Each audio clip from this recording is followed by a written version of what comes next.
प्रिय बच्चों, एमए उत्तरार्ध नवम प्रश्न पत्र मेरे राम का मुकुट भीग रहा है संग्रह का ललित निबंध हम पढ़ेंगे आज। कलचुरियों की राजधानी गुर्गी। बच्चों, अभी तक हमने इनके बहुत सारे निबंध पढ़ लिए हैं और हमने ये देखा है कि संस्कृत साहित्य को मत कर उसका नवनीत निकाल कर जो लालित्य मिश्र जी ने इन निबंधों में बिखेरा है वह अप्रतिम है। लोकवाणी की गंध से मिश्र जी हमेशा स्फूर्त रहे हैं और लालित्य के किसी मोह से नहीं बल्कि वे निबंध लिखते हैं गहरी, तीखी, आमंत्रण या चुनौती भरी बात भी बेलाग और निर्दोष और एक कौतुक भरी सहजता से कह जाते हैं। ये सारी विशेषताओं के साथ हमने निबंध पढ़े और यही बात उनके कलचुरियों की राजधानी गुर्गी निबंध में भी हमें देखने को मिलती है कि सांस्कृतिक विरासत के प्रति जो उदासीनता है, उस उपेक्षा से जो दर्द उपजा है, वह दर्द इस निबंध में उन्होंने अभिव्यक्त किया है। मिश्र जी के निबंध में उनके व्यक्तित्व की छाप हमें मिलती है, तो इसी दृष्टिकोण को मद्देनज़र रखते हुए हम इनका निबंध पढ़ने जा रहे हैं। कलचुरियों की राजधानी गुर्गी। वर्तमान विंध्य प्रदेश जिन दो प्राचीन जनपदों के एक संयुक्त रूप में आज अपनी भौगोलिक सीमाओं के भीतर बंधा हुआ है, उनमें वत्स जनपद बघेलखंड है और चेदी जनपद बुंदेलखंड है। वैसे 3री शताब्दी से लेकर 13वीं शताब्दी तक चेदी वंशीय राजाओं का प्रसार वत्स जनपद में ही अधिक रहा और यही कालांतर में कलचुरी, कटछुरी, डहरिया या है वंशी कहलाते रहे। इनकी 2 शाखाएं थीं। एक शाखा का प्रसार दक्षिण तक फैला हुआ था और उसकी राजधानी त्रिपुरी में थी और दूसरी शाखा का प्रसार काशी और काशी से भी उत्तर गोरखपुर तक था। इसकी राजधानी संभवतः वर्तमान गुर्गी या गोलकी थी। इसी वंश में गांगेय देव और कर्णदेव अत्यंत प्रसिद्ध और कला प्रेमी सम्राट हुए।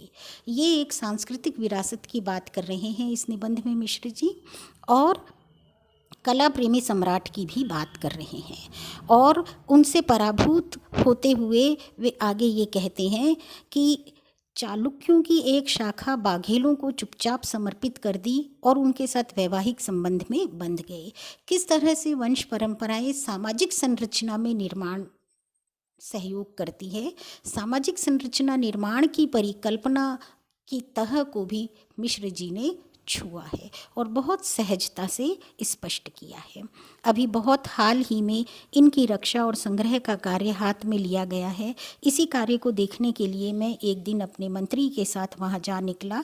कलचुरी कला की प्रतिभा का परिचय मुझे अमरकंटक के पुराने मंदिरों, सोहागपुर के विराटेश्वर मंदिर और चंद्रेह के मंदिर में तथा रीवा में स्थित संग्रह के शिल्प सौंदर्य में कुछ कुछ मिल चुका था।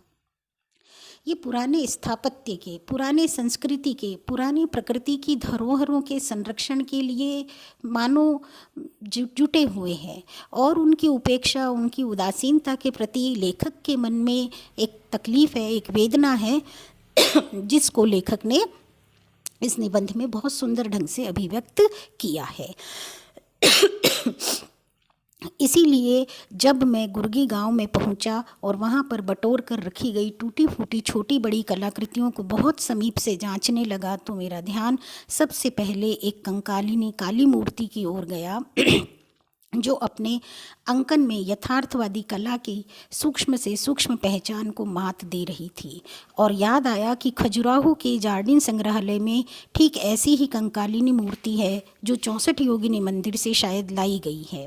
अंतर केवल इतना है कि खजुराहो में नृत्य मुद्राओं में अप्सराओं की विविध भंगिमाएं अंकित है, गुर्गी में स्वयं शिव की विविध मुद्राएं अंकित है। बहुत सुंदर तुलनात्मक स्पष्ट अभिव्यक्ति है शिव के साथ साथ शिव के गणों की और गणेश की अत्यंत सुंदर अष्टभुजी मूर्ति यहाँ गुर्गी के खंडहरों में पड़ी हुई है।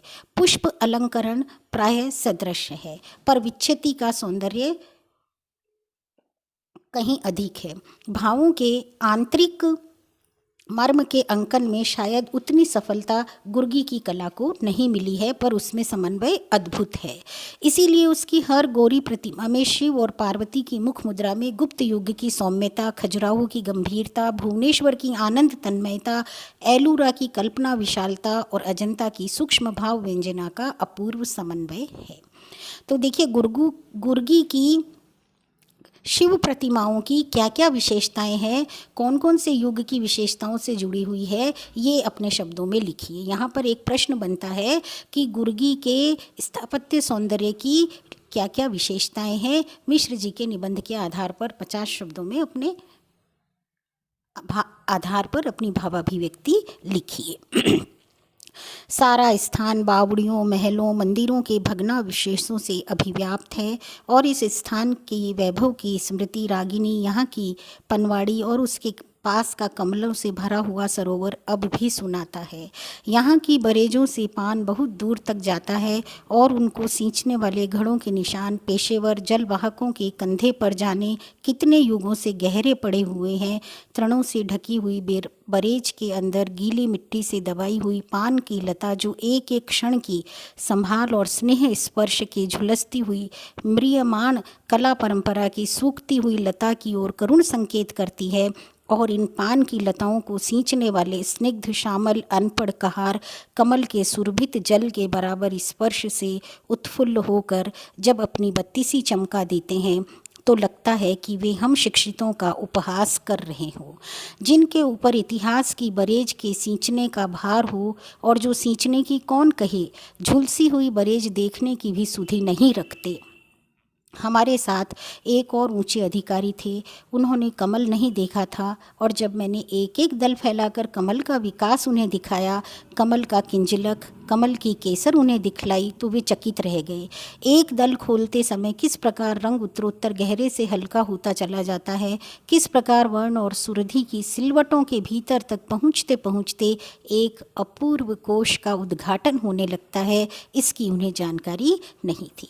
देखिए कमल में एक अपूर्व कोश है, ये कोई धन नहीं है, ये कोई निधि नहीं है, ये कोई खजाना नहीं है, ये सौंदर्य है, ये अनुभूति है, ये एक बहुत समृद्ध एहसास है जिसके लालित्य को कमल की पंखुड़ी दर पंखुड़ी को खोलते हुए ललित विद्यानिवास मिश्र जी ने अपने ललित निबंध में स्पष्ट किया है।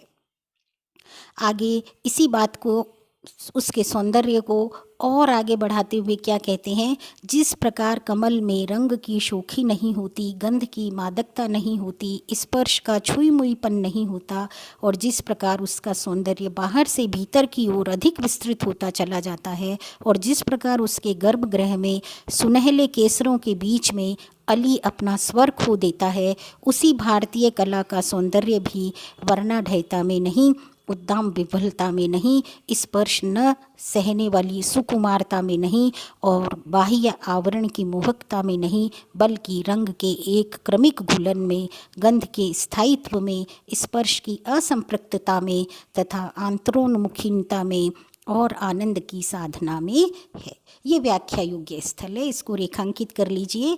अगले कक्षा में जब हम पढ़ेंगे तब इसकी व्याख्या की विशेष चर्चा करेंगे और तब तक आप इसका अध्ययन करिए। एक बार इसके अध्ययन के साथ चिंतन करिए और ये मनन करिए कि विद्यानिवास मिश्र हमें यात्रा वृत्ति की भावना के साथ, स्थापत्य के सौंदर्य के साथ, दर्शन की और कलाओं की किन किन भंगिमाओं से परिचित कराते हैं और हमें इसका आनंद साहित्य के माध्यम से देते हैं। इसलिए निबंधकार विद्यानिवास मिश्र हमेशा अग्र पंक्ति में गिने जाएंगे और वे हमारे साहित्य की अमूल्य निधि माने जाएंगे। सृष्टा के प्रथम योग साधना में ध्यान का एकमात्र आधार है, कला साधना में कला की शिव का एकमात्र उपहार है और साहित्य के विष्णु का वह नेत्र है। सहस्त्र कमल पर विराजमान विष्णु और शिव की आराधना के साथ भारतीय संस्कृति के देवलोक की आराधना का जो संपुट इन्होंने प्रयोग में लिया है वह भी अद्भुत मिश्रण है और वह इनके लालित्य की विशेषता है, इनके निबंध की नहीं, इनके लालित्य की विशेषता है। ये कमल के प्रत्येक अवयव में एक अनुहारता है, एक समानुपात है, एक शाश्वत माधुर्य है। इसलिए उसके जैसी मधुमधुपों को अन्यत्र नहीं मिल पाती। और लगभग यही बात भारतीय कला के संबंध में भी की जा सकती। बहुत सुंदर बात से स्पष्ट किया है कि जो सौंदर्य कमल का है, पाखुड़ी का है, कमल के दल के भीतर है, वह की वह कला, वह का वह सौंदर्य हमारी भारतीय कला के संबंध में है। और भारतीय कला क्या देती है? समन्वय, समस्वरता और शाश्वत माधुर्य में अपना कोई जोड़ नहीं रखती है।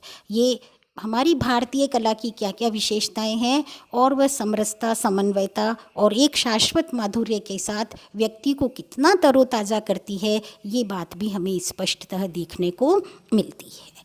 तो बच्चों, इसको आप पढ़िए, जो मैंने रेखांकित कराया है उसका चिंतन, मनन और विश्लेषण करिए।